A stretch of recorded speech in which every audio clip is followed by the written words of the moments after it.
Hey everyone, my name is Karissa and I'm from Au Pair Life, and I'm here with EazyCity Go Abroad today to ask any or to answer any questions that you have about au pairing.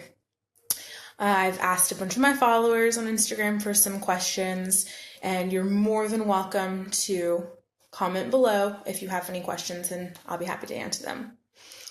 Before we start, though, I'm just going to introduce myself a little bit. So I was an au pair for 2.5 years, and I au paired in Spain in a really, really small little village, and I've au paired in Ireland in Limerick, which is massive compared to the original place I au paired, and also Castlebar Mayo, which is not as big as Limerick, but it was a pretty good sized place.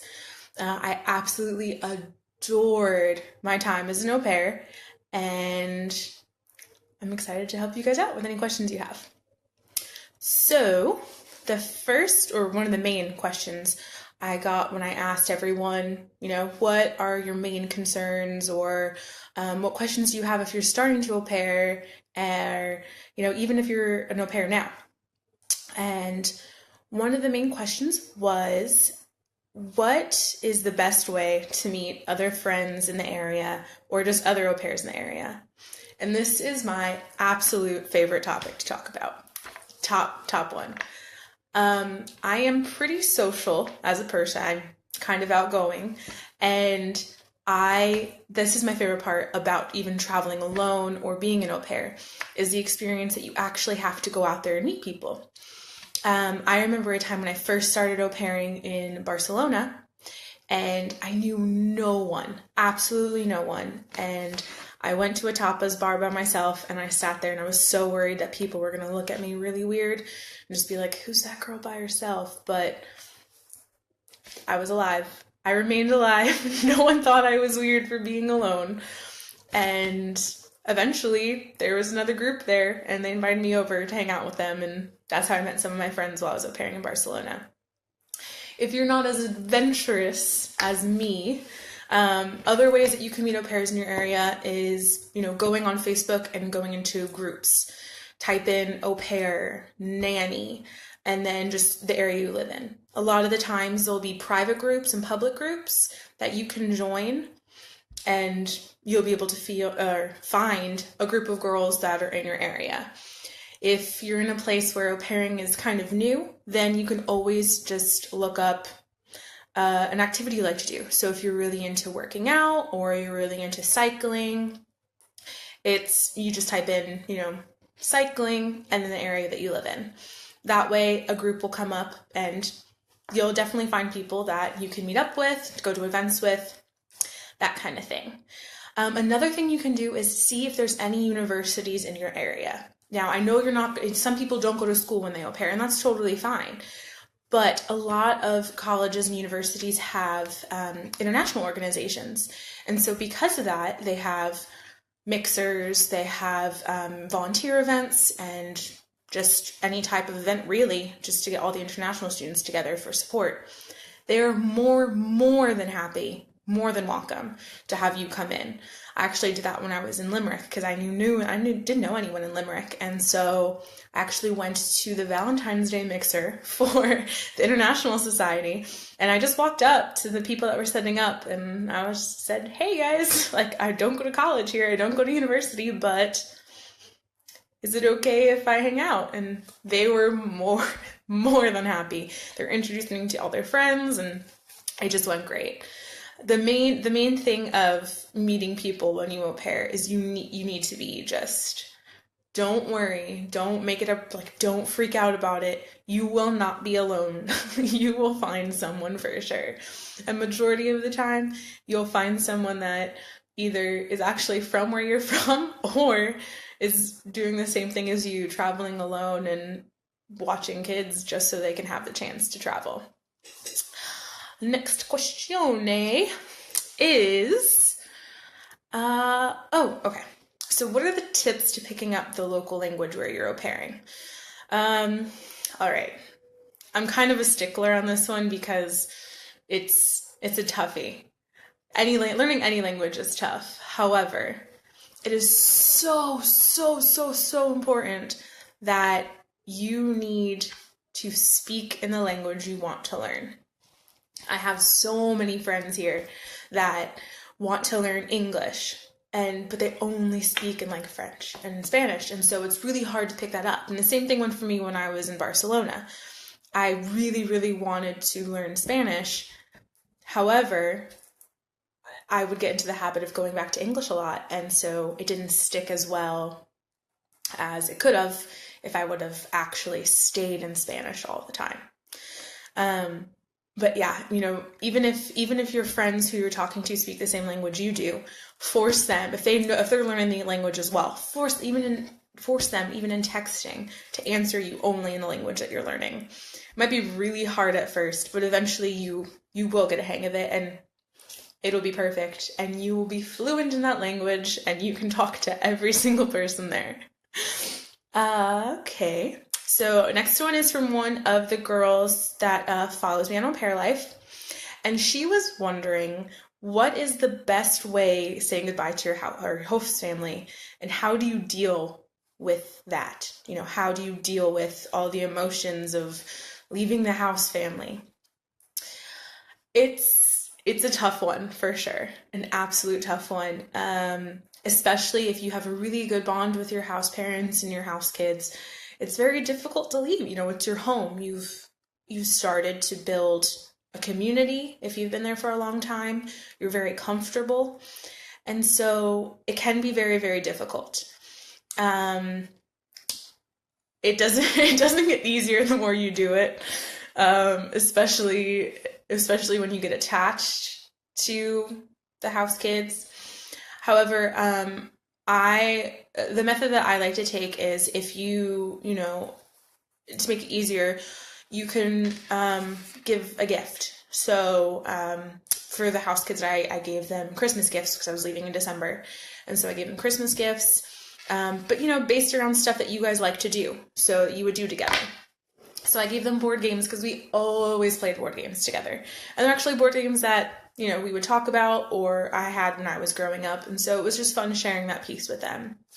You can go along the route of making a scrapbook for the child that you're watching, with pictures of you guys together, just little mementos, or a note in there for them for now or for when they're older.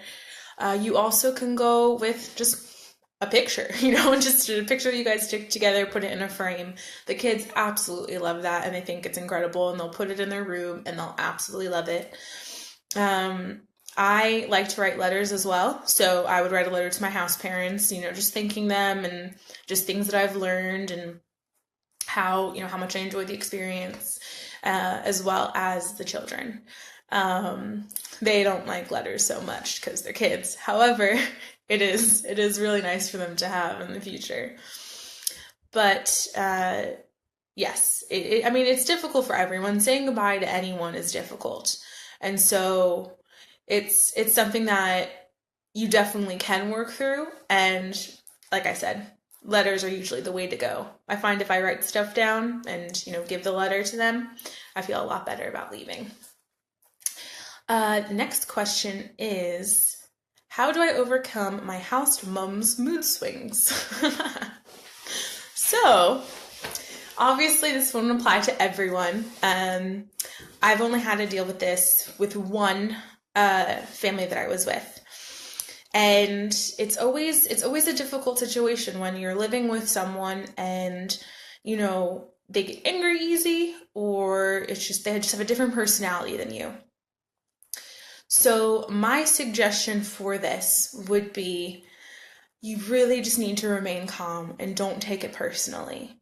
So if you're living with someone who tends to go back and forth a lot with, if they're mad or they're angry, it's always best just to kind of remain level-headed and just speak your mind. If you need to talk to them, if you need something, if it's really bothering you, you need to talk to them. But just remember, everyone handles stress and challenges differently. So if you feel like you really need to tell them, okay, so-and-so happened to Charlie today, and they start to get angry, it's really important that you keep level-headed and you just, I'm sorry that happened. What do you suggest for next time? And just make sure that you remain calm. And it's kind of sometimes to have to be the level-headed one, but if you are in that situation where your house parents, your house mom, your house dad kind of get angry for different reasons, it's always great to just make sure that you're the calm one and just go in level-headed and prepare yourself, just make sure that you have all your questions and answers ready. All right. How much is too much when it comes to my work schedule? Well, again, this definitely doesn't apply to everyone, and it's definitely different depending on what family you're working for, how old the kids are, what you've decided on when you started au pairing for them, and yeah, so I mean, if you have older kids, you probably will do more housework, because a lot of the time the older kids come home from school and they do down their homework and then they just want to play with their friends. They don't really want to be bothered with the au pair in the house, and that's fine. And if that's fine, then maybe during the day you have extra chores then, just to make up for that time where the kids don't need you or they're at school. It's a little different when you have infants and just young children, because they will require more attention. And so that's where it kind of gets iffy, where, if you have a full list of chores to do and then you're watching the infant from 9 a.m. to 9 p.m., that gets a little, ooh. So my rule of thumb for that always is, whatever you are asked to do, whether that's laundry or sweeping or doing the dishes, I always say to myself, would my house parent ask someone in their family to do that for them? And if it's yes, then all right, that's totally fine. But again, it does go down to how you personally feel about it. People will feel the feeling of overworked. Everyone feels overworked at some point, and you will recognize when you start feeling that way. And I really recommend when you start feeling that way to reach out to your house parent and let them know. They're not going to be mad. They're going to understand. They feel overworked at their job as well. And so if it does feel like it's a recurring thing, definitely reach out and talk to them. Definitely tell them how you're feeling, because if you don't, then it's just going to build up and turn into something not fun. So I think it's really important to just be very vocal and communicate whatever you're feeling to your house parent. They understand you're someone living in a different country in a stranger's house dealing with strangers' children. And so they're definitely going to understand, and they're definitely going to take their time to make you feel comfortable. 100%. So I'm just about done. So I have time for one more question. And the last question is, how do you get used to being back at home after au pairing? I don't know. I'm still trying to figure that one out. No, it's definitely a change in everything when you go back home after au pairing. And so it's really important to make sure that you reach out to your friends that you're coming back home, let them know, hey, coming back home, it's going to be a weird transition for me. So if you guys want to hang out on this day, or if you want to make some plans to do this fun activity, it'll really help. Definitely don't isolate yourself. I know some people whenever they're upset, they kind of have a tendency to kind of crawl into a corner and just not want to associate with everyone, but it's super, super important to remain active and to, go out, hang out with your family, hang out with your friends, and it will start to feel normal. Usually around the 3-month mark of being home, I start to get that travel bug again, and as soon as I unpack my suitcase at my house where I grew up, I'm packing my suitcase and heading back to somewhere random to au pair. So au pairing is definitely addicting. And And if you need to stay home, that's fine. But if you don't and you decide that you want to travel again, 100% go for it. It's it's just such an amazing experience. And yeah, you have to say goodbye and you're gonna have some bad days and you're gonna have some good days with the kids, but I will never, ever regret my experience as an au pair. And I suggest it to everyone that has the opportunity. Um, but that is about all the time that I have today. Our next Facebook Live event will be next month, and it's actually going to be with one of my really good friends. She's an Icelandic au pair, and she actually was in this little podunk town that was about an hour and a half walk away from where all of us were in the city. And so she is the absolute expert on how to au pair even when you're in the middle of nowhere. So look out for that. I also have a couple blog posts coming up with EazyCity Go Abroad, so make sure you check those out.